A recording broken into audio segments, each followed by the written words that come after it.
विकल्प है। उनकी राजनीतिक बंधुआ मजदूरी खत्म हो गई। जहां लालू जी के डर से नीतीश भाजपा और भाजपा के डर से लालू जी को वोट देना पड़ता था, वो बंधुआ मजदूरी खत्म हो गई। अब उनके सामने एक विकल्प है।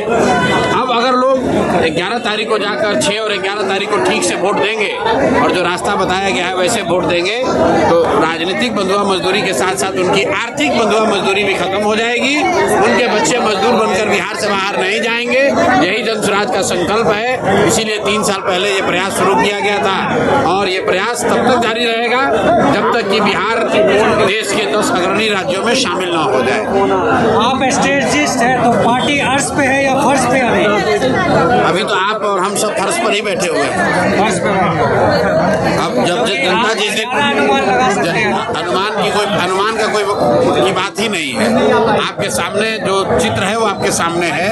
आप देख लीजिए, हर वो व्यक्ति जो जिसने जनसुराज की बात सुनी है वो जान रहा है कि उसको क्या करना है। उसको बदलाव चाहिए। जनसुराज में हम लोगों ने कहा है कि बिहार में 60% से ज्यादा लोग बदलाव चाहते हैं और लोग के पास बदलाव का 2 ही विकल्प है। या तो पुराने वाले जंगल राज को वापस लाइए या फिर एक ईमानदारी से किए गए प्रयास से बने हुए जनसुराज के साथ जुड़िए। यही 2 विकल्प है। जो अभी व्यवस्था चल रही है एनडीए की, जदयू की, भाजपा की, अगर उसको वोट दीजिएगा तो जो भ्रष्टाचार है, पेपर लीक है, बेरोजगारी है, पलायन है, वो तो ऐसे ही चलता रहेगा। तो लोगों को तय करना है कि अभी की व्यवस्था आपको चाहिए तो जाके एनडीए को वोट दे दीजिए।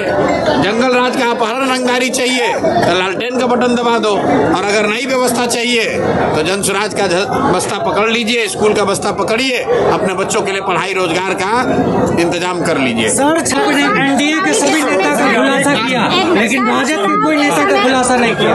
ऐसा है कि राजद के नेता भ्रष्टाचारी हैं, अपराधी हैं। उनके शासन को जंगल राज हमने नहीं, कोर्ट ने कहा। लालू जी पर केस हुआ, मुकदमा हुआ, जेल गए, कानून के तहत अब वो चुनाव भी नहीं लड़ सकते हैं। तो बिहार की एक जनता ये जानती है कि राजद के जो लोग हैं ये अपराधी प्रवृत्ति के लोग हैं, ये भ्रष्टाचारी हैं, सरकार में आएंगे तो गलत ही करेंगे।